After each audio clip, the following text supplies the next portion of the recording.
Mira, ahí me dejó entrar.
Hola, ¿qué tal? ¿Se escuchan? Hola, ¿cómo anda? Bien, Buen perfecto. día. Ah, Ya.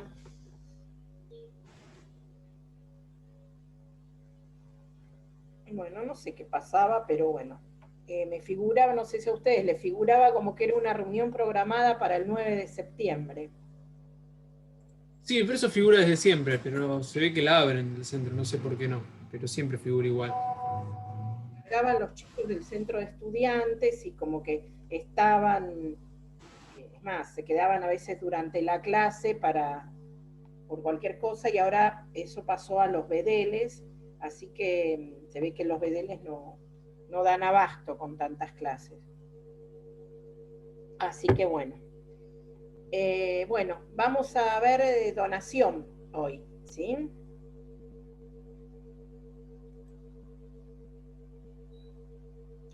Pregunta, ¿alguien quiere preparar para en media hora dar la clase que viene como dato? Si alguien quiere, ¿Qué día se la sería? cedo. Si no, lo doy yo, pero en el ratito que me quede después de depósito. ¿Qué día sería?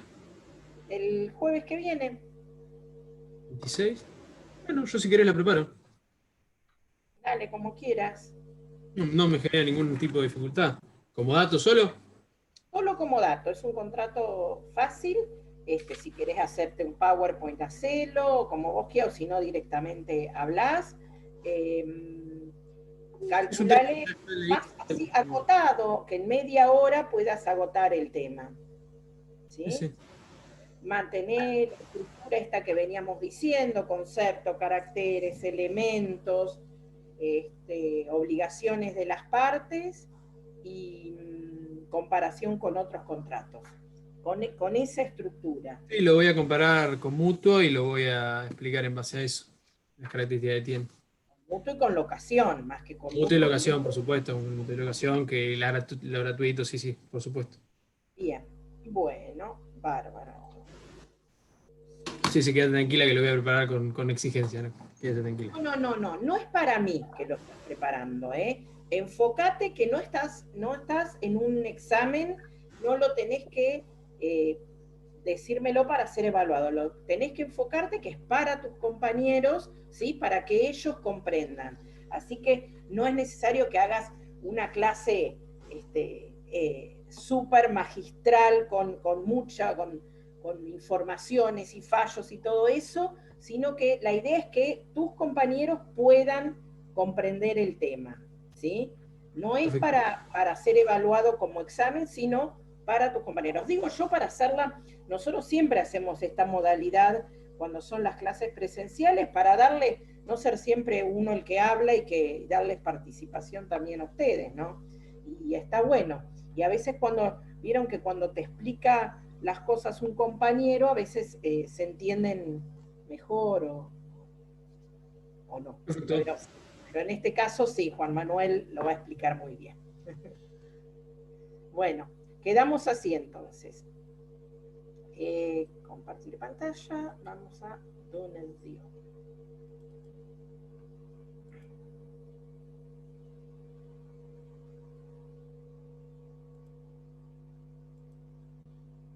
La ven, ¿no?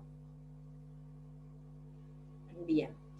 Este es un lindo contrato, a mí me gusta este contrato, pero primero lo que tenemos que hacer es tratar de ubicar esta figura en el por qué es un contrato.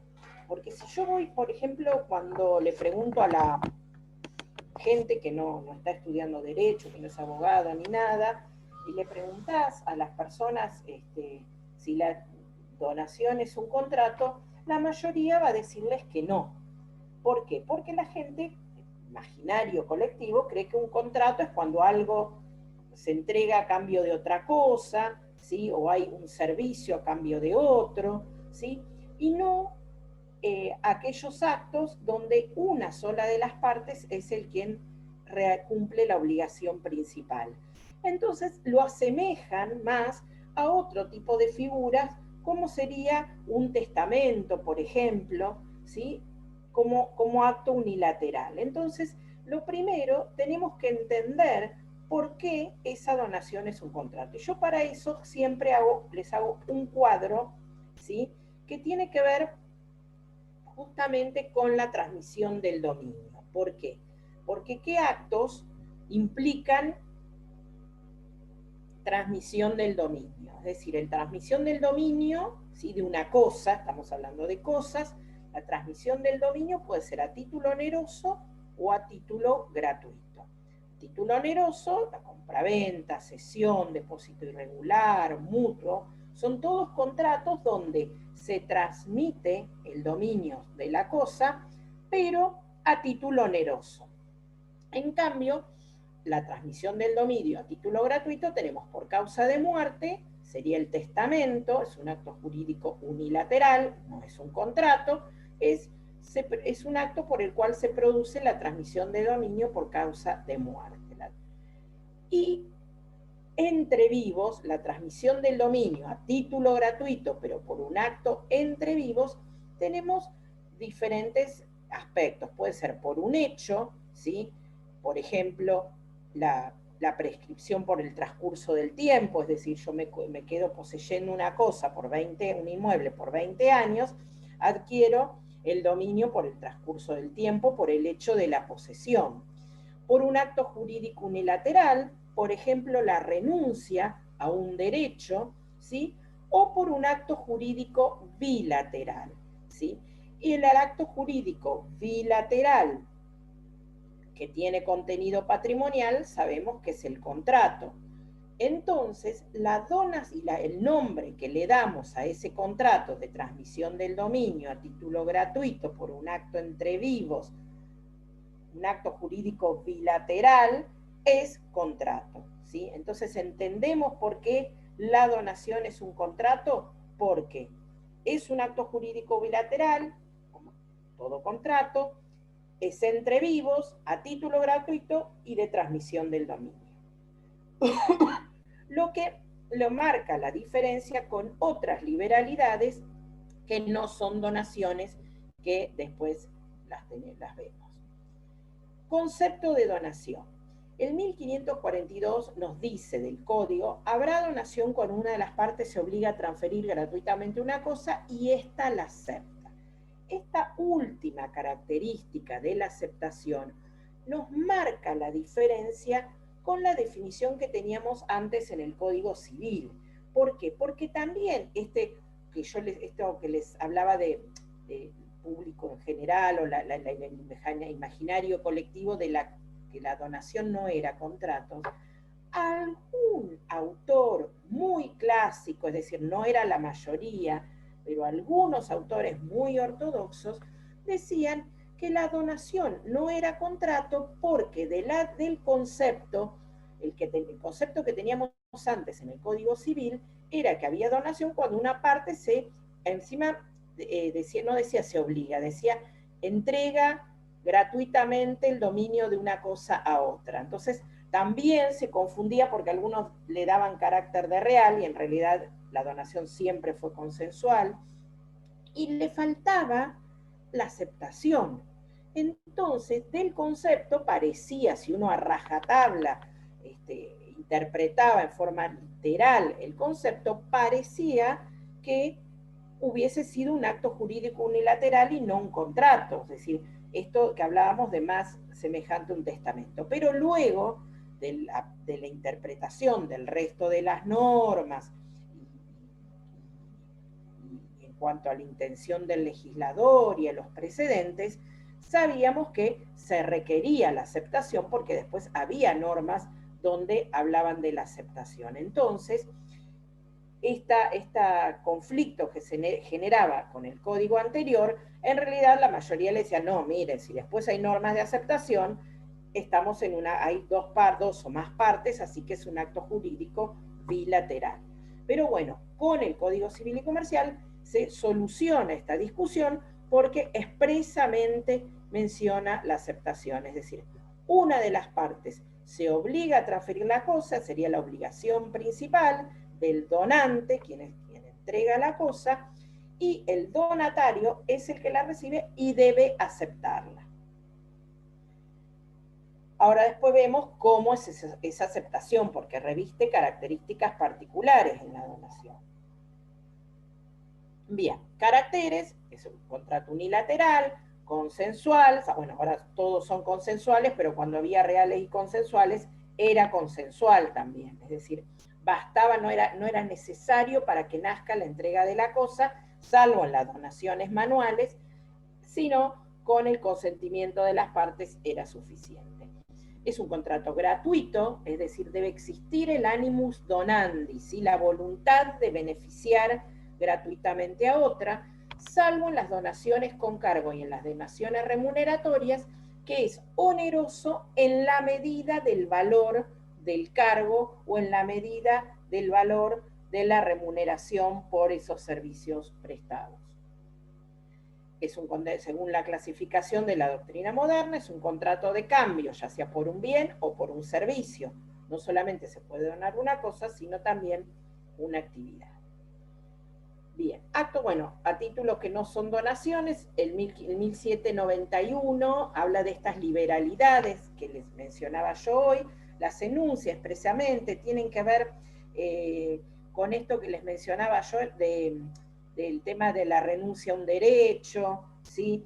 de la prescripción por usucapión, así. En ese caso no son donaciones, son actos que realizan las personas donde son actos gratuitos, por eso son liberalidades, pero no son contrato de donación.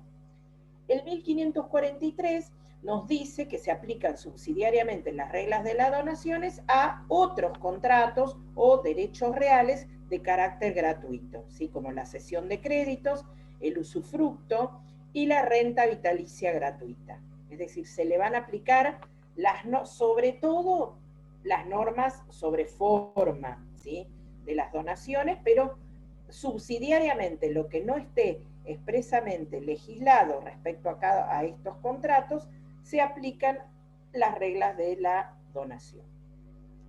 Los actos mixtos son aquellos que son en parte gratuitos y en parte onerosos.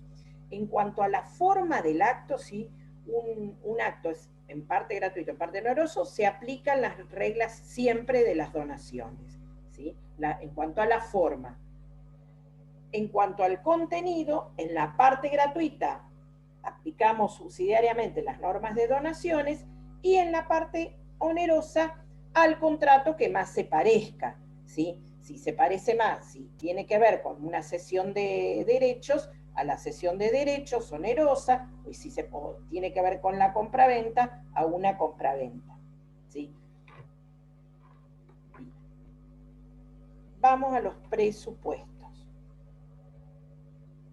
Capacidad. Para el donante se requiere capacidad para disponer bienes, es decir, no me basta con la capacidad para administrar, tiene que ser capacidad para disponer, ¿sí? Hay una limitación que sería el supuesto de los menores emancipados. Cuando hablo de menores emancipados, estoy hablando de la única emancipación que tenemos hoy, es la emancipación por matrimonio, ¿sí? No existe más la emancipación por habilitación de edad, que existía muchos años, varios años antes, o antes de la reforma del código, ahora unos 7 años atrás, cuando teníamos la mayoría de edad a los 21 años, a partir de los 18, los padres podían emancipar a sus hijos, pero con un objetivo, que era el poder contratar, el poder ejercer el comercio, ¿sí? Solamente a esos efectos, ¿sí? Pero tenían que tener 18 años. Es común que la gente, que recibamos consultas así de adolescentes, 16 años, ahí yo me quiero emancipar. Bueno, primero, ahora eso no existe más, y segundo, por más que existiese, con 16 años no podés emanciparte, tenés que tener 18 porque la mayoría de edad era a los 21. Cuando la edad se baja, la mayoría de edad a los 18 años, perdió sentido esta emancipación, porque ¿para qué te van a emancipar si ya sos mayor de edad? ¿Sí? Así que no tiene sentido. Bueno, la única emancipación que existe es por matrimonio. La edad mínima para contraer matrimonio son 18 años también, pero se puede contraer matrimonio con autorización de los padres a partir de los 16 o con dispensa judicial si se tienen 15, 14 años. El juez puede dispensar a través de un juicio, un proceso judicial, que un juez de familia dispensa y permite, autoriza ese matrimonio. Esos menores de edad que contraen matrimonio pasan a quedar como la categoría de emancipados, ¿sí? Es decir, queda extinguida la responsabilidad parental de los padres y pueden realizar cualquier acto, menos los que el artículo 28 del Código Civil limita, que lo único que no van a poder hacer es disponer de los bienes recibidos a título gratuito. Es decir, si a ellos recibieron bienes por donación o testamento, esos bienes deben mantenerlos hasta, o podrán venderlos, ¿sí? Bueno, un acto no oneroso, pero no pueden ellos donarlos hasta que no adquieran la mayoría de edad. ¿Sí? Aquellos bienes que recibieron a título gratuito no pueden transmitirlos a título gratuito. Bien. Eso respecto del donante. Respecto del donatario, se requiere capacidad genérica para recibir donaciones. Los incapaces, quienes, como el donatario debe aceptar, la aceptación lo hará a través de sus representantes. Pero cuando se trata de una donación con cargo, no me alcanza la aceptación del representante, ¿sí? Se requiere también la autorización judicial, porque hay actos de la vida de los hijos, ¿sí? Que los padres pueden efectuar libremente, y otros actos que les están prohibidos, y otros actos para los cuales requieren autorización judicial. Si tengo que aceptar una donación con cargo, se requiere la autorización judicial. No basta con que los padres, en representación de su hijo, acepten la donación. Se requiere también la autorización judicial. Es un proceso que se inicia de autorización. Bien, las personas jurídicas inexistentes, las personas jurídicas pueden ser sujetos de donación, beneficiarias de una donación, pero como principio general sería que existe, que la persona existe, es decir, que tenga sus estatutos, que esté inscripta, pero tanto en la donación como en los testamentos, cuando vean sucesiones, las personas jurídicas pueden recibir por donación aunque no existan, ¿sí? ¿Qué quiere decir que no exista? Que no está inscripta, que no se ha celebrado no hay acta de creación, que esa acta se escribe todo en la dirección de personas jurídicas. ¿Y por qué? Porque tal vez la donación es justamente el fundamento de la donación ha sido para que esa asociación sea creada, ¿sí? Que es el caso típico de las fundaciones, es decir, se dona algo a una persona jurídica que no existe, ¿por qué? Porque lo que se dona es para que pueda crearse, ¿sí? Entonces, en ese caso, también esas personas jurídicas pueden ser sujeto beneficiario de la donación. Las incapacidades de derecho tienen que ver con tutores y curadores que no pueden recibir bienes donados mientras no se haya aprobado las cuentas de la tutela o curatela, ¿sí? Y se le haya pagado la retribución al tutor o curador. Es decir, la función de tutor o curador tiene un contenido económico, es decir, tienen derecho a percibir una retribución, ¿sí?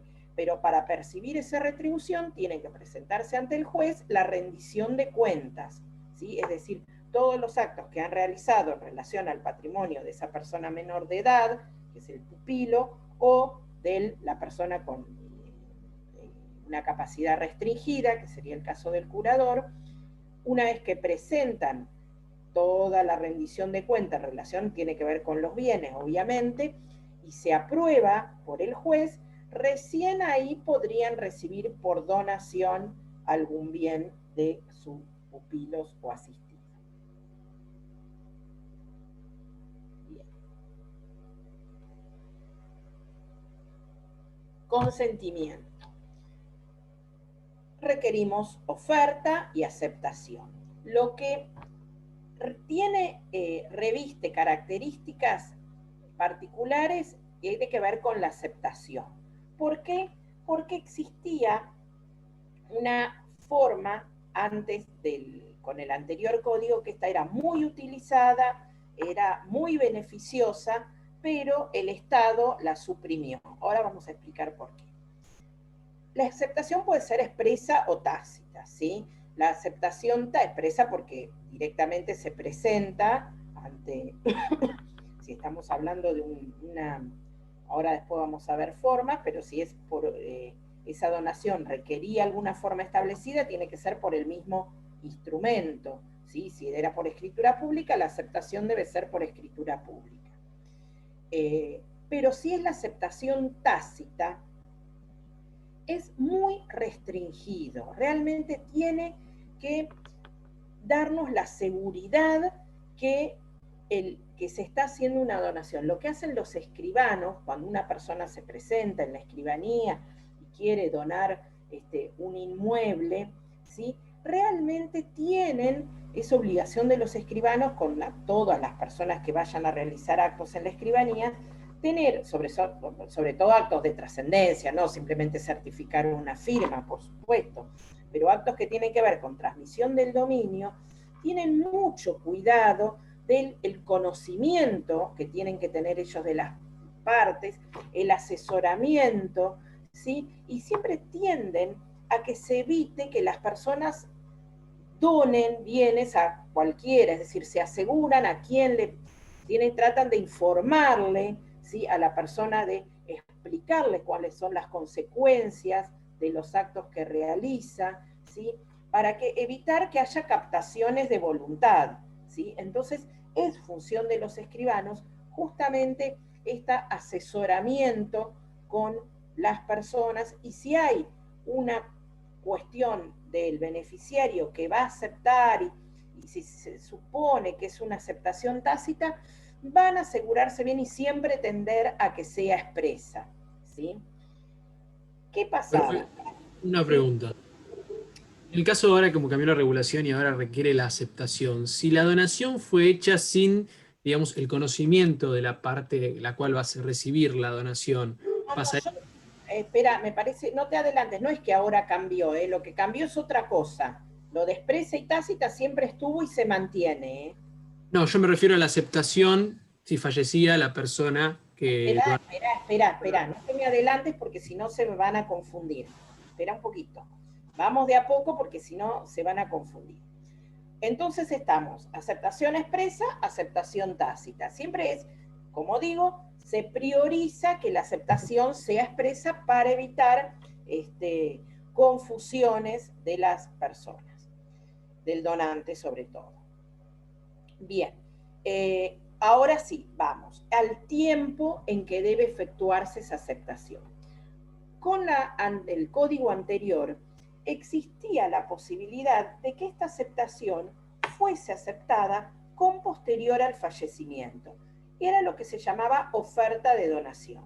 Era lo más comúnmente se lo realizaban los ascendientes en favor de descendientes, es decir, los padres decidían, querían en vida dejar todo, como dice la gente, los papeles ordenados, y para evitar que los hijos tuviesen que iniciar luego un proceso sucesorio, le efectuaban una donación en vida, ¿sí? Pero esa donación no iba a ser aceptada hasta producido el fallecimiento, ¿sí? De esta forma el donante se aseguraba que si no les donaba en vida, después los hijos vendían todos los bienes y el donante se quedaba en la calle y bueno.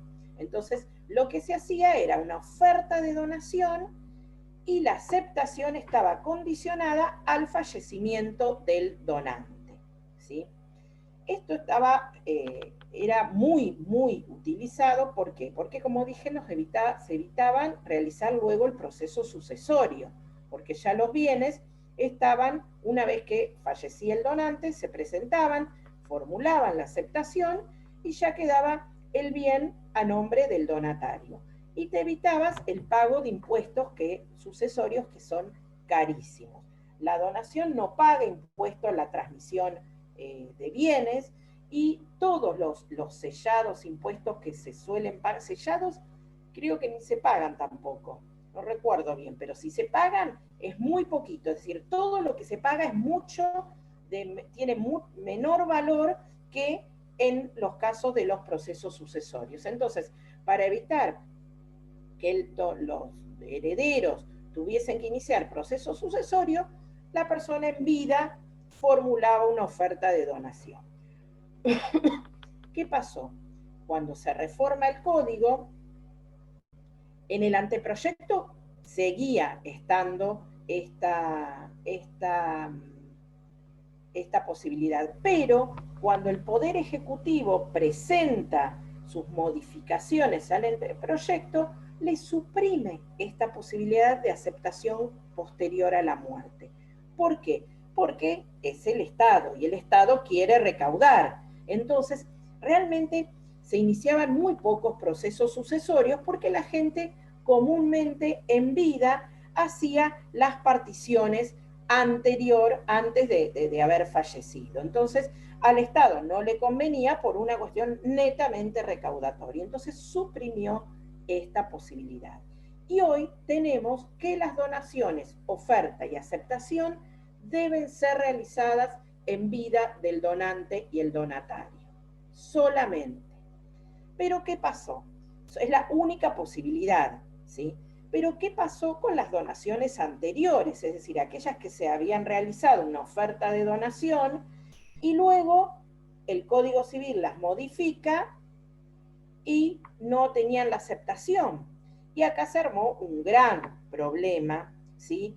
Donde los escribanos dijeron, bueno, ¿ahora qué hacemos? Empezamos a llamar a la gente, a todos los clientes que hemos tenido y que han hecho ofertas de donación y decirles, che, díganle a sus donatarios que vengan y acepten. Esto fue antes de que el código empezara a aplicarse, es decir, vengan antes del 1 de agosto, vengan y acepten, con lo cual era imposible, con lo cual lo que acordaron, lo que se estableció fue que iban a ser válidas esas donaciones, no iban a ser válidas, pero las que sí habían sido aceptadas iban a ser válidas, pero por un plazo de 10 años, ese donatario no puede disponer del bien. ¿Por qué? Por si las dudas apareciera algún heredero forzoso que reclamara la donación, ¿sí? Y planteara una acción de reducción, ¿sí? Entonces, lo que quedó establecido es que las donaciones, una vez ya aceptadas, por un plazo de 10 años, no podía disponerse. Esto fue así hasta la semana pasada. La semana pasada se aprobó en el Congreso una modificación a los artículos sobre acción de reducción y esta limitación de los 10 años ya no la tenemos más. Yo no tengo los artículos porque todavía no salió publicado en el boletín oficial, se aprobó el viernes pasado. Así que no los tengo. Cuando los tenga, lo que les voy a pasar es la noticia, se las mando por el grupo de WhatsApp, la noticia, y después cuando salga en el boletín oficial les mando bien cuáles son los artículos que se modifican. Es decir, esta restricción, esta limitación al poder disponer por un plazo de 10 años, ya no la vamos a tener.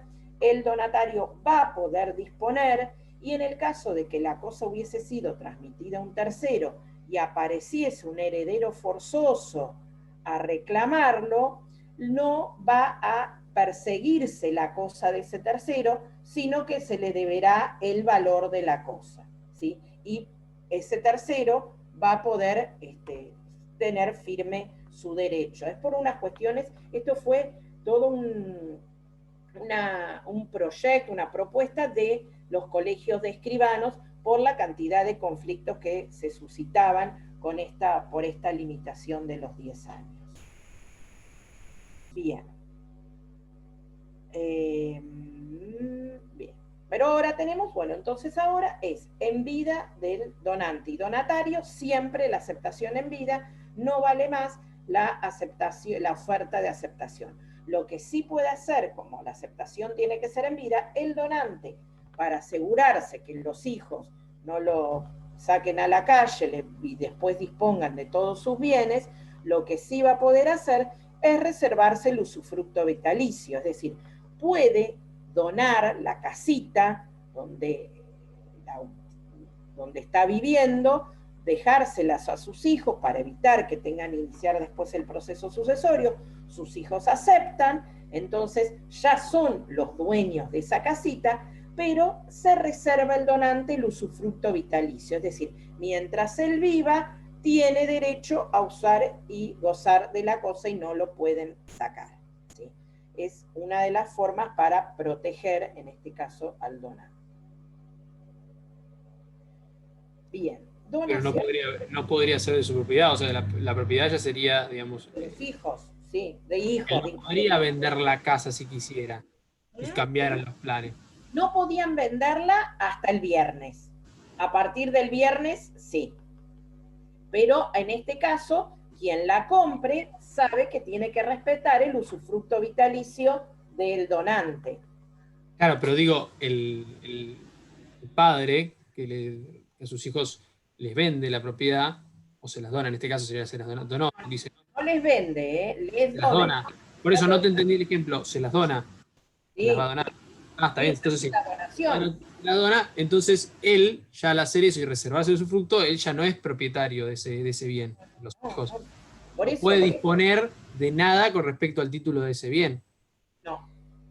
Eso está perfecto lo que... Hacer valer si se reservó el usufructo vitalicio, es usufructo. Es decir, si los hijos a partir del sábado deciden vender, antes no podían, pero ahora deciden vender la casa, quien la compre sabe que tiene que respetar el usufructo vitalicio del donante. Sí, clarísimo. Vamos al objeto de la donación. 1551 es la atribución del dominio gratuito de una cosa, ¿sí? El objeto como operación jurídica considerada que hablábamos es la atribución del dominio gratuito de una cosa. Si vamos a lo que es el objeto mediato de Alterini, cosa sería la cosa, antes se acuerdan que el objeto mediato en la compraventa es la cosa y el precio. Acá tenemos solamente objeto mediato, es la cosa, ¿sí? Que en cuanto a las características, lo mismo que la compraventa, ¿sí? No son válidas las donaciones de bienes futuros, está prohibido, ¿sí? Porque nuestro ordenamiento jurídico restringe los pactos sobre herencias futuras. Uno no puede contratar sobre herencia futura, sobre bienes futuros, ¿sí? Es una limitación de orden público, ¿sí? Uno lo que puede donar es sus bienes que tiene en este momento, los bienes presentes. Pero también hay una limitación que no puede donar todos sus bienes presentes. No puede decir, bueno, me cansé, me voy a ir a vivir al medio de la montaña, regalo todo lo que tengo, todo, me voy con mi bicicleta y no sé, y me voy a vivir, me alejo de todo, o eso está prohibido, ¿sí? Porque es una prohibición que tiene que ver con la protección de las personas para evitar la dilapidación, ¿sí? Lo que puede hacer si una persona quiere hacer eso, irse a vivir a la montaña o a, no sé, como hacía este hombre pobre, el que estaba sobre la costa, que estaba con todos los gatos, ¿se acuerdan? Ahí por Playa Chica, por ahí, había un señor, que se decía que este señor, un hijo había fallecido, se había ahogado en el mar, y bueno, y que él tenía, era clase media, todo, y que donó, que regaló todo, y se fue a vivir ahí a las piedras, ahí abajo, que se murió el año pasado, creo, o este año. Este año. Una figura de pródigo sería. Claro. Fue el año pasado. ¿O el año pasado? Creo que sí. Sí. Bueno, eso no se puede hacer. Uno tiene que reservarse, puede donar si quiere todo, pero reservarse un mínimo para su subsistencia o el usufructo. Es decir, dona todos sus bienes, pero se reserva el usufructo de algún bien, obviamente para vivir, ¿no? Un bien inmueble. O tiene otros bienes, sí, qué sé yo, se asegura de vivir en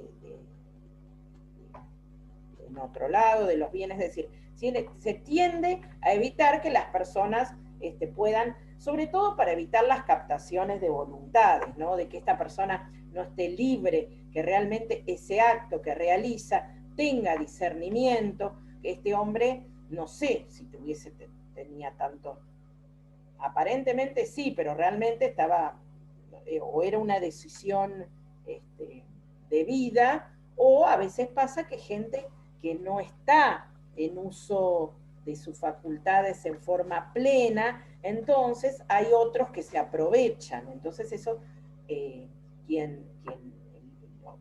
escribano que realmente certifica todos estos actos, debe asegurarse que la persona sea libre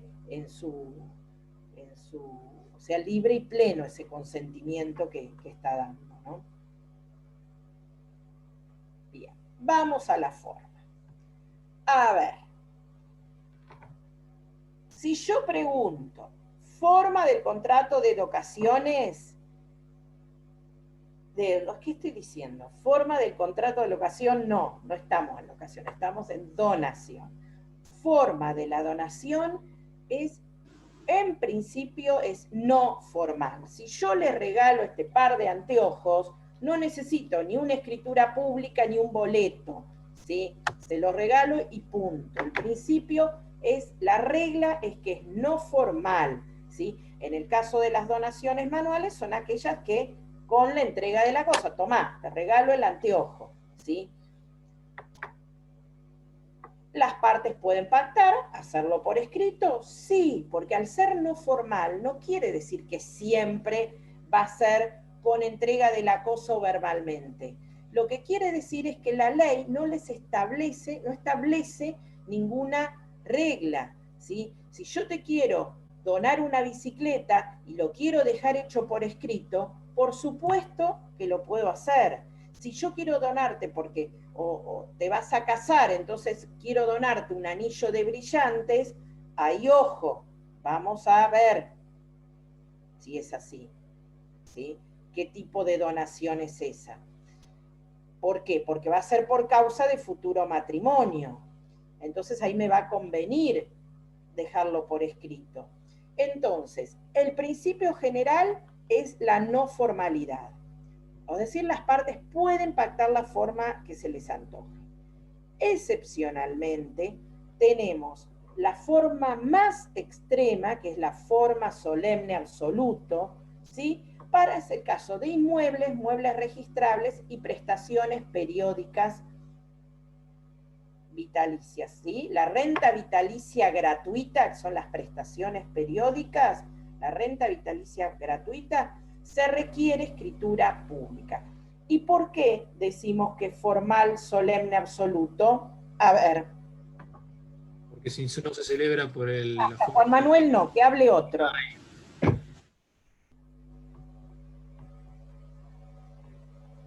Porque si no, no posee, es un acto nulo. Bien, más que nulo. ¿Se acuerdan que yo les decía? Es absoluto. Existente. Existente. No produce efectos, ¿sí? Si algo no produce efectos, es inexistente. Si dice nulo está bien, porque hay autores que no están a favor de la teoría de la discusión, pero es más que eso, no produce efectos, ¿sí? No nace.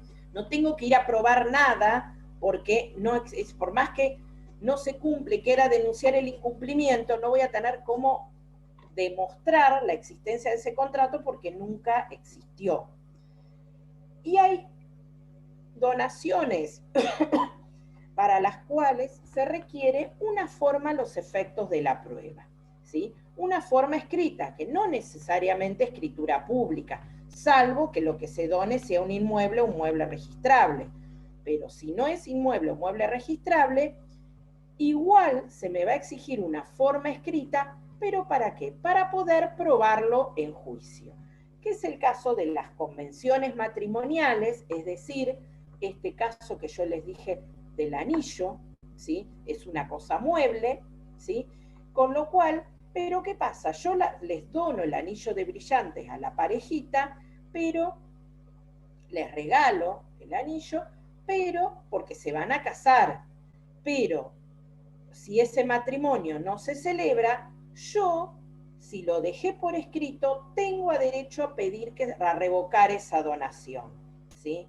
¿Por qué? Porque fue por causa del matrimonio, ¿sí? Si lo que estoy donando es un departamento, también es una donación, una convención matrimonial, pero ahí voy a requerir además la escritura pública porque se trata de un inmueble, ¿sí? Pero lo que me habilita es, si el matrimonio no se celebra, a pedir la revocación de la donación. Y el otro supuesto de forma approbationem son las donaciones remuneratorias. Ahora vamos a explicar cuáles son las donaciones remuneratorias y van a ver por qué se requiere la forma escrita. Prueba. Las donaciones manuales, toda clase de prueba. Las donaciones solemnes, obviamente solamente con la escritura. Y las donaciones ad probationem, ahí aplicamos el 1020, ¿sí? ¿Se acuerdan de la prueba de los contratos formales? ¿Sí? Que deben ser probados por la forma establecida por la ley, es decir, por la forma escrita en los ad probationem, salvo que exista principio de prueba por escrito, principio de ejecución o imposibilidad de obtener las pruebas escritas. Es decir, el 1020 para las forma ad probationem. Vamos entonces a las clases de donaciones.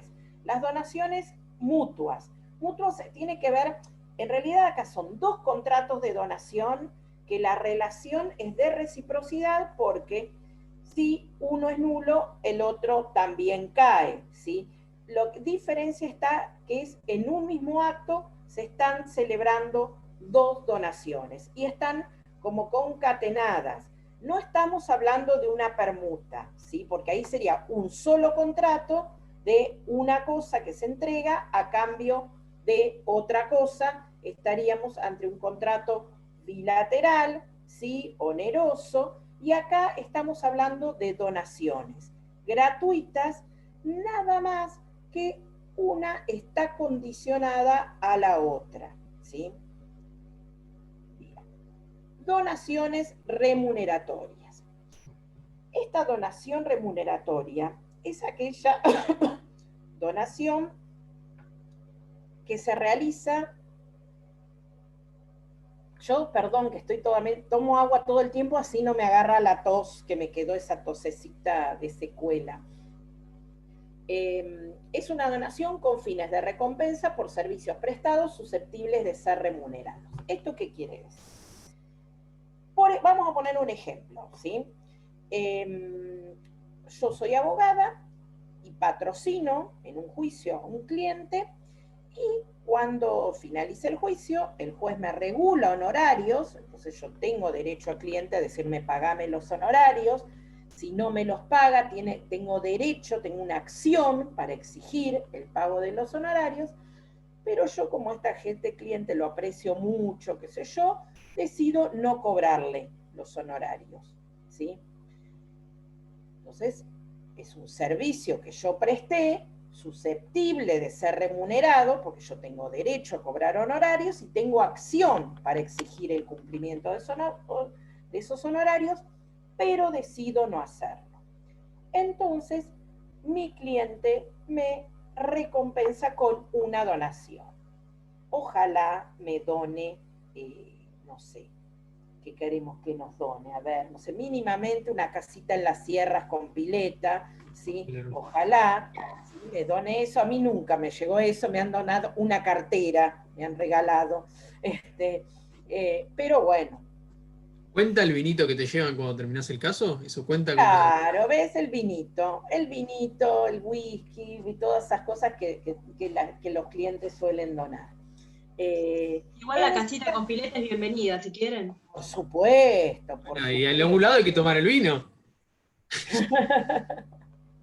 Claro, pero entonces, esa donación que me hacen es en compensación por servicios prestados. Ven que los requisitos dice que se haya prestado servicio al donante, que el servicio tenga valor económico, que exista acción judicial para cobrarlo, que no se haya ejercido esa acción, es decir, yo tenía acción para cobrar honorarios, pero no la ejercí, y debe expresarse la intención de remuneración, que esto es lo que no hacen los clientes, no es que me entregan el vinito y me dejan por escrito que eso es compensación por los honorarios, ¿sí?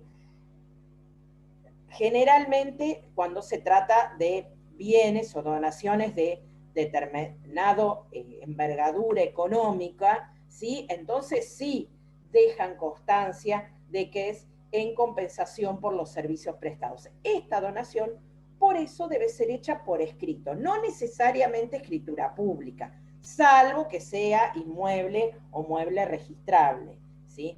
Pero si no es inmueble o mueble registrable, basta con un instrumento privado donde surja que la intención es este carácter remuneratorio, esa compensación por servicios prestados. Más allá de que si es instrumento privado, escritura pública, lo importante acá que queda expresamente registrado que el carácter oneroso. ¿Por qué? Porque si se trata de un inmueble, muebles registrables, y ahí es susceptible de evicción o vicios redivitorios, deben garantizarse por esa evicción y vicios redivitorios. Eso es una de las excepciones al principio de que los evicción y vicios es un efecto de los actos onerosos. Bueno, en la donación es un acto gratuito, pero también existe evicción y vicios, vamos a ver cuando esta donación fue de mala fe, y también en la donación remuneratoria o con cargo, en la medida de la remuneración o el cargo, es decir, en la medida del valor del servicio prestado. Tal vez la donación fue de mucho más valor, pero solamente en la medida del valor del servicio se va a transformar en onerosa esa donación. Bien, ¿se entiende la remuneratoria? Bien, recuerden la forma escrita. Donación con cargo. Esto se lo hice así, todos los flechitas, porque a mí, a ver, tal vez a otros no, pero a mí particularmente cuando tengo que entender a veces artículos que son muy extensos en texto, me sirve a mí como para fijar los conceptos, armar estas flechitas. Si a alguno no le sirve de esta manera, está el artículo, obviamente, en formato así de texto, no pasa nada. Yo se lo facilito así en el PowerPoint porque, qué sé yo, a mí particularmente me sirve.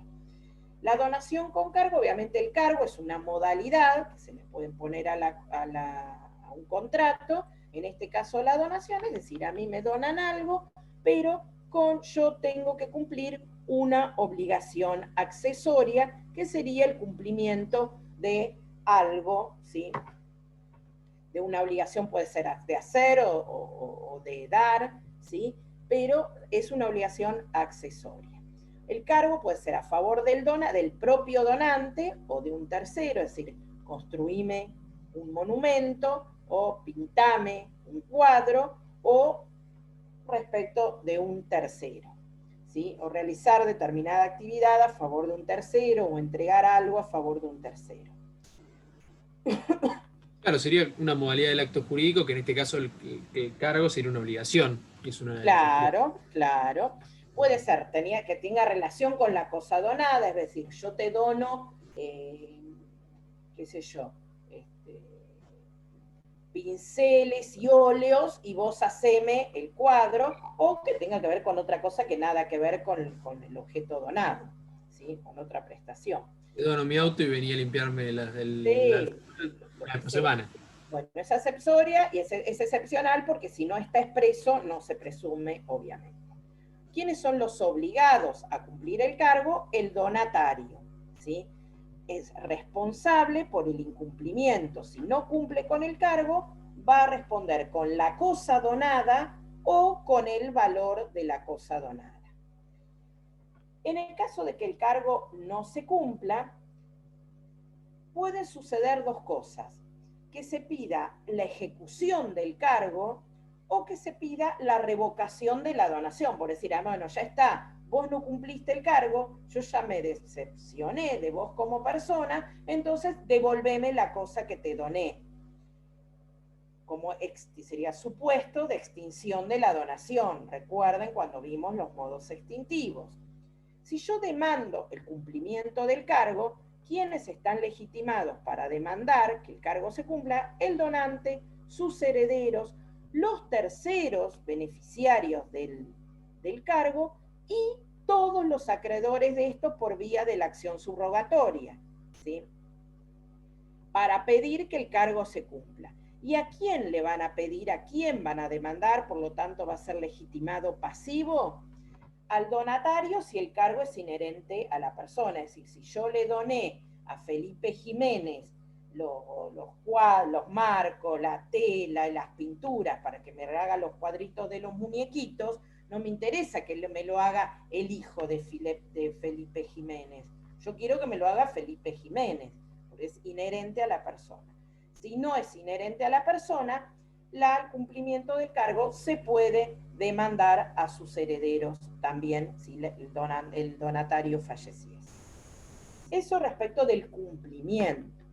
Respecto de la revocación de la donación, es decir, no cumplió el cargo, listo, me decepcioné, no me interesa pedirte que lo cumpla, yo lo que me voy a pedir que me devuelvas la cosa. En este caso, solamente puede pedirlo el donante y sus herederos. ¿Qué pasa con la revocación? Y a ver si relacionan con lo que vimos en parte general. Cuando vimos los modos extintivos, ¿se acuerda que hablamos de la revocación en general como modo extintivo? Era efecto ex nunc. Perdón, ex nunc, a futuro, ¿sí? Salvo entre las partes, que era efecto retroactivo, y que inclusive había un supuesto donde ese efecto retroactivo alcanzaba a los terceros. ¿Se acuerdan que en la mayoría de los modos extintivos el efecto retroactivo, el efecto extunc, no llega a los terceros, ¿sí? Es inoponible? Pero en la revocación de la donación por incumplimiento de cargos, ese efecto retroactivo alcanza a los terceros. Es decir, puedo ir a perseguir la cosa que el donatario le transmitió a un tercero, puedo ir a decirle al tercero, devolveme la cosa, ¿sí? ¿Qué puede pasar? Que el tercero diga, cumplo yo el cargo, tal vez era un cargo a favor del donante, entonces el tercero me diga, no, yo no quiero, yo quiero quedarme con la cosa, el donatario no cumplió el cargo, pero me ofrezco yo a cumplirlo, obviamente que no sea inherente a la persona, ¿no?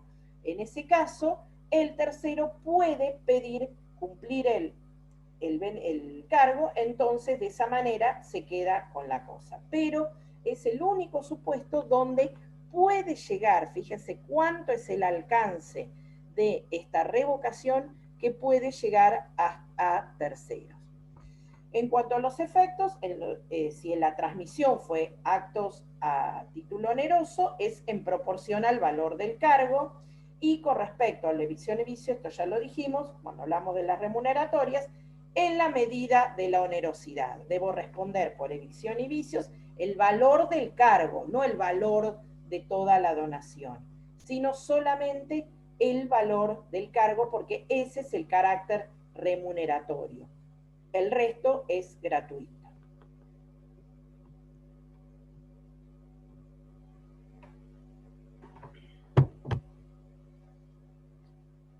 ¿Sí? Sí, perfecto.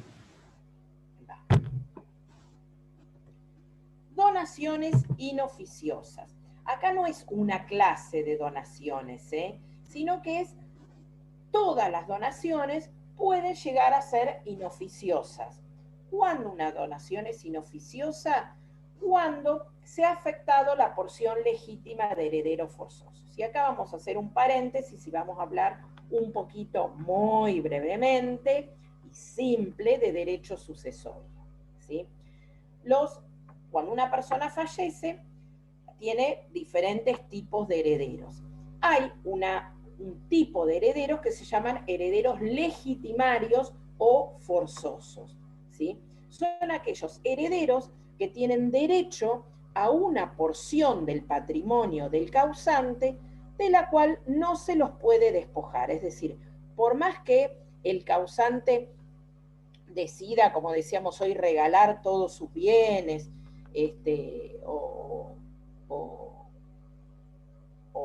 dárselos a un tercero, si tiene herederos forzosos, no puede hacerlo, ¿sí? Es una limitación que es de orden público, ¿sí? Que si se tienen descendientes, ascendientes o cónyuge, no puede dejarlos sin nada. Hay una porción del patrimonio que sí o sí es para ellos. Si se tienen descendientes, de todo el patrimonio de una persona, 2/3 es para los descendientes, ¿sí? Si se tienen ascendientes, es la mitad del patrimonio. Y si se tiene cónyuge, es la mitad, ¿sí?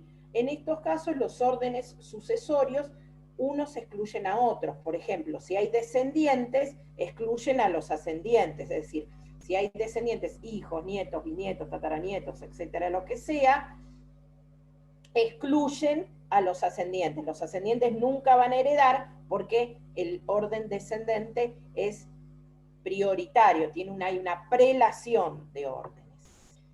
En el caso del cónyuge, es el único que puede concurrir con descendientes o con ascendientes. Si una persona no tiene hijo, nieto, nada, y tiene padres o abuelos, heredan estos padres o abuelos, ¿sí? Los primeros en grado. el cónyuge es el único que puede concurrir, con descendientes o con ascendientes. En el caso de que haya cónyuges y descendientes, se toman los 2/3, la legítima mayor, es decir, no es que sumamos 2/3 más 1/2 porque nos da más de la totalidad del patrimonio. En ese caso, se toma la legítima mayor, que si hay descendientes y cónyuges, 2/3. Entonces, si hay hijos y cónyuge, sabemos que los 2/3 del patrimonio es para ellos. Después, en sucesiones, vamos a ver cómo se lo reparten, ¿sí? Pero sabemos que de todo el patrimonio, 2/3 es para ellos, no puede, solamente con 1/3 el causante puede hacer lo que quiere y donárselo a quien quiera, ¿sí? Pero solo con 1/3. Si hay ascendientes y cónyuge, o cónyuge solo, o ascendientes solos, es la mitad, ¿sí? La mitad sí o sí es para ellos, eso se llama porción legítima. La otra parte, la que sí el causante puede disponer, se llama porción disponible, ¿sí? En el caso de descendientes, 1/3, y en el caso de ascendientes o cónyuge, la mitad del patrimonio. Eso se llama porción disponible. Con esa porción disponible, si el donante quiere dárselo a quien quiera, a su amante, a la señora que limpia, al cuidacoches, a la iglesia, a los pobres, a lo que se le antoje, ¿sí? Lo puede hacer, a su primo, a su hermano, lo puede hacer y puede hacer lo que quiera, ¿sí? Con la porción disponible. Si fuera uno de los hijos, ¿se podría tomar como adelanto de herencia?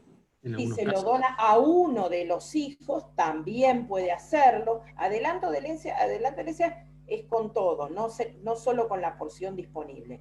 Lo que se llama eso, cuando se lo da a uno de los hijos, se llama mejora, ¿sí? Decide mejorar a uno de los hijos, ¿sí?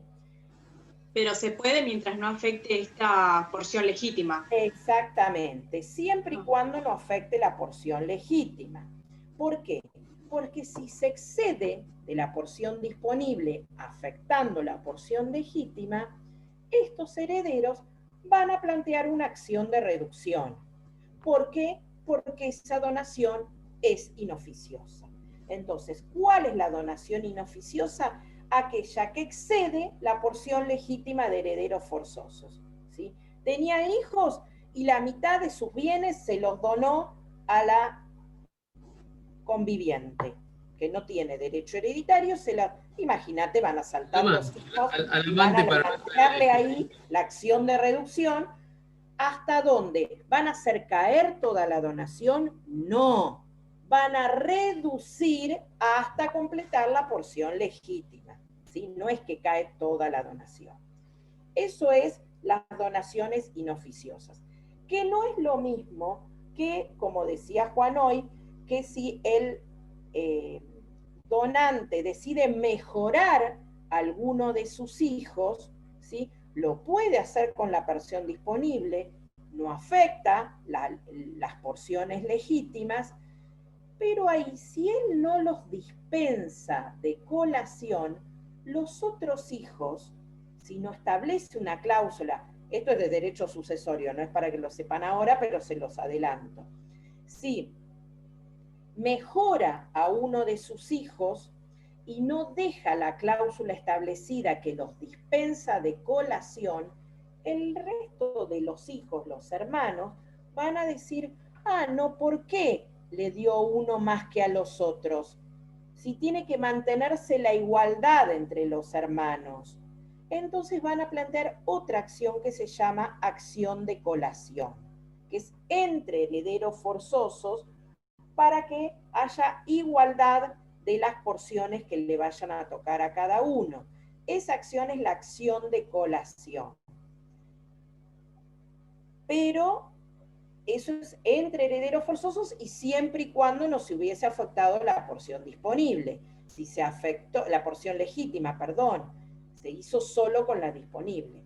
Si se afectó la porción legítima, los hermanos van a plantearle la acción de reducción y la acción de colación, ¿sí? Pero con la porción disponible, y si realmente él decide, sí, porque quiero mejorar a uno porque se le antoja mejorar a un hijo sobre los otros, se establece esa cláusula de mejora y establece la dispensa de colación. Entonces los otros no van a poder pedir la colación, que se compute el valor de eso que se dio en vida. Eso, como decía Juan hoy, el adelanto de herencia, ¿sí? Si se planteó una dispensa de colación. Si no se planteó la dispensa de colación, sí, van a exigirle que se tenga en cuenta el valor de lo que se dio en vida al momento de computar las porciones en la partición.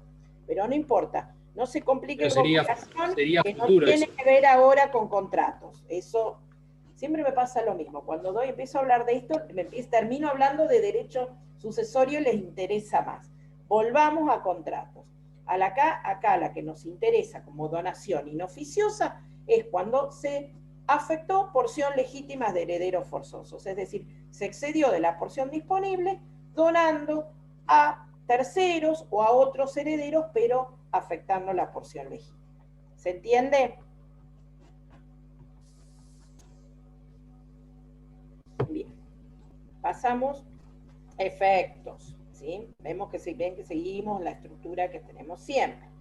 Obligación del donante. La obligación principal de este contrato es la entrega de la cosa, porque es un contrato consensual, entonces el donante es quien se obliga a entregar la cosa.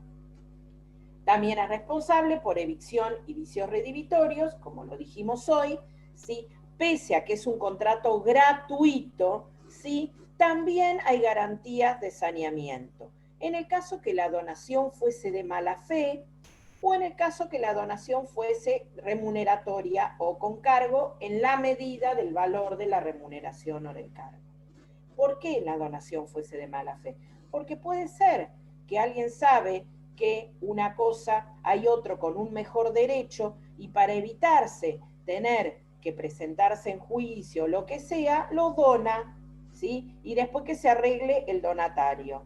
Entonces, el donatario va a tener que presentarse en juicio cuando le reclamen a otro que tiene mejor derecho sobre ese bien, pero ¿qué pasa? Ese donatario va a tener una acción contra el donante por evicción. Obligaciones del donatario. Tiene que ver, acá no hay una obligación principal, son todas obligaciones accesorias, ¿sí? Que tienen que ver con los alimentos, ¿sí? El pasarle alimentos al donante, pero no siempre, ¿sí? Siempre tiene que ser la donación gratuita, ¿sí? No en las remuneratorias o con cargo, ¿sí? Y no debe haber parientes obligados en forma preferente. Es decir, si hay alguien obligado a pasar alimentos por las normas del derecho de familia, ¿sí? Porque es pariente y está obligado y no los pasa, el donatario puede decir, no, momentito, antes de yo estar obligado a pagarle alimentos, hay un pariente que está obligado primero, ¿sí? Por eso no existir obligados en orden preferente, ¿sí? Si no quiere pagar alimentos, le devuelve la cosa y se libera. Bien, otra de las obligaciones, pero solamente si lo pactaron, es pagar las deudas del donante. Acá no lo dice el código, pero sí, por el principio de autonomía de la voluntad, puede pactar el donante al momento de la donación que el donatario se va a hacer cargo de pagar sus deudas. Esto suele suceder cuando alguien, a veces gente grande, tiene un bien, se ha atrasado en pago de impuestos, se ha atrasado o tiene deudas que pagar y no tiene medios económicos para solventarlo, entonces se lo dona a otro y ese otro asume la obligación de pagar esas deudas, ¿sí? Deber de abstención, es decir, abstenerse de todo acto que importe ingratitud. Ahora vamos a ver cuáles son aquellos actos que son causales de ingratitud. Extinción del contrato, por cumplimiento, por condición resolutoria, ¿sí? Esto como cualquier contrato, ¿sí? Por rescisión del contrato. ¿Qué era la rescisión? ¿Se acuerdan? El distracto, ¿sí? La rescisión bilateral de común acuerdo, ¿sí? Donde las partes deciden ponerle fin a este contrato. Por revocación, pero ojo acá, ¿por qué? Porque la regla general es la irrevocabilidad. Esto es muy común que se confundan, porque uno asocia, tanto enfatizamos en la revocación por incumplimiento de cargos, que a ustedes les queda grabado que el modo extintivo de la donación por excelencia es la revocación, cuando no, es al revés. Moniquita, Moniquita, lo que se regala no se quita. El principio es la irrevocabilidad, ¿sí? Lo que te regalé, te lo regalé, no te lo puedo pedir, salvo que se den alguno de los supuestos expresamente establecidos por la ley, que me autorizan a pedir la revocación de la donación. ¿Y cuáles son esos supuestos? Tenemos, como hablamos hoy, el incumplimiento de cargos, con todo esto es lo mismo que hablamos hoy, los legitimados, ¿sí? En este caso, si no se cumplió el cargo, el donante puede pedir la revocación. Otros supuestos, ingratitud del donatario. Como dijimos hoy, hay causas por las cuales se presupone que como es una liberalidad, es un acto gratuito que hace una persona a favor de otra, se espera que ese otro tenga un mínimo de agradecimiento, ¿sí? Las causales de ingratitud son atentado contra la vida o persona del donante, el cónyuge, sus descendientes o ascendientes, es decir, le donaron algo y después el donatario atentó contra la vida, lo quiso limpiar. O contra vida o la persona, es decir, no solamente tentativa de homicidio, sino también tentativa de delitos, de lesiones, ¿sí? Injurias graves a las mismas personas, es decir, salió públicamente a defenestrarlo, ¿sí? Ocultamiento de bienes, ¿sí? O negación de alimentos, salvo que exista una obligación, un pariente preferente, como dijimos hoy. Estos supuestos son causales de ingratitud. Me habilitan a pedir la revocación de la donación, ¿sí? Obviamente esto cesa, esta causal, si el donante perdona al donatario, ¿sí? El efecto entre partes es retroactivo, debe restituir la cosa, y acá no los alcanza a los terceros, ¿no? Como en el caso de cargos, que puedo ir a buscar, a pedirle la cosa al tercero al que el donatario se la transmitió. En el caso de ingratitud, no. El tercero está protegido. Y el otro supuesto de revocación es la suprenacencia de hijos. Suprenacencia de hijos es que nace un hijo, al donante le nace un hijo con posterioridad a la donación. En este caso, antes el código no lo decía, se aplicaba en cualquier supuesto de nacimiento de un hijo con posterioridad a la donación. Ahora el código establece que si las partes lo hubiesen pactado, es decir, si el donante al momento de efectuar la donación dejó una cláusula establecida que la donación va a ser revocada si nace un hijo con posterioridad. Y el fundamento es que aparece un heredero forzoso que antes no existía, por lo tanto cambian las condiciones de ese donante. Porque alguien puede, si quiere, decir, bueno, le dono a mis sobrinos todo lo que tengo, porque como no tengo hijos, estos sobrinos, si no hago un testamento y los instituyo herederos, pero si hago testamento van a tener que iniciar proceso sucesorio y es más caro, entonces, ¿qué hago? En vida les dono. Pero yo soy medio cañita al aire y anduve picoteando por ahí, digo, uy, ya veo que me aparece un hijo que yo no sabía que existía y pobre pibe, me morí y no le dejé nada, entonces dejo establecido una cláusula que diga, en caso de que nazca un hijo, la donación a los sobrinos queda revocada. ¿Sí? Por el sobrino. Y bueno, es sobrino, no es hijo. Los ordenamientos jurídicos protegen a los herederos forzosos, son un plus, y nuestra legislación más, nuestra porción legítima, fíjense que hasta hasta el 2015, con el código anterior, la porción legítima de los descendientes era de 4/5. Era altísima. Era el ordenamiento jurídico que tenía la porción legítima más alta, es decir, había mínimo límite de autonomía de la voluntad de la persona de decir, le dejo a alguien otra cosa. Con el código nuevo lo limitó, lo bajó a 2/3, es decir, no queda desprotegido el heredero forzoso, pero amplía un poquito la autonomía de la voluntad. Bien, otro supuesto de extinción, otro supuesto de extinción es la reversión.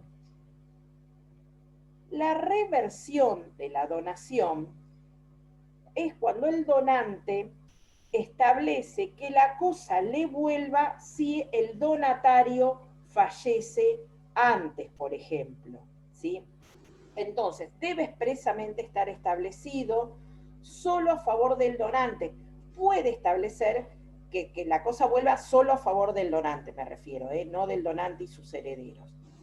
Pero lo que sí puede establecer que si fallece el donatario, o puede ser que si fallece el donatario, su cónyuge o descendientes, ¿sí? En ese caso la cosa vuelve al donante. Si él dejó establecido que si fallece el donante, la cosa vuelva, porque el donante no tenía hijos, pero resulta que el donante sí tenía hijos, ahí la cosa no vuelve al donante.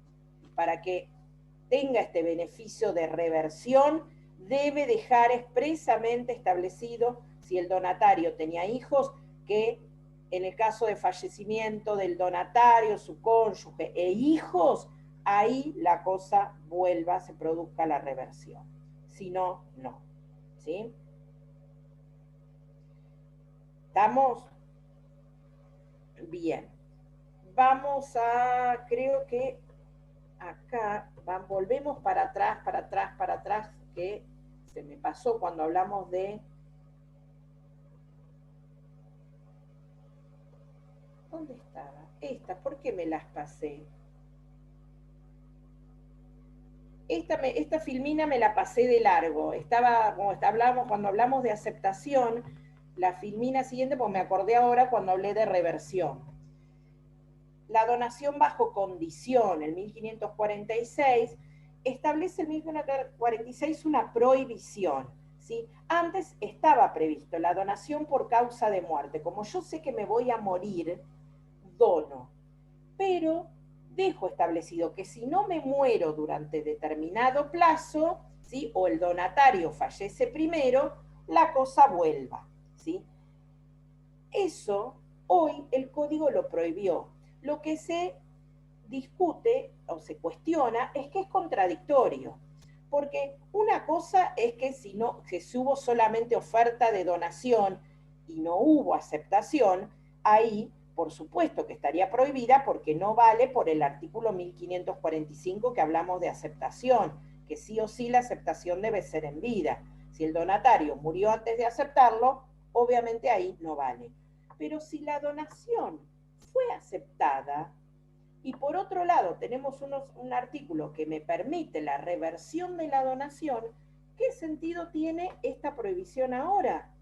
Es decir, acá tenemos dos normas que son contradictorias, porque por un lado me establece el 1546 la prohibición por causa de muerte, pero por otro lado está prevista la reversión, de que si el donatario fallece antes, yo pueda recuperar la cosa, ¿sí?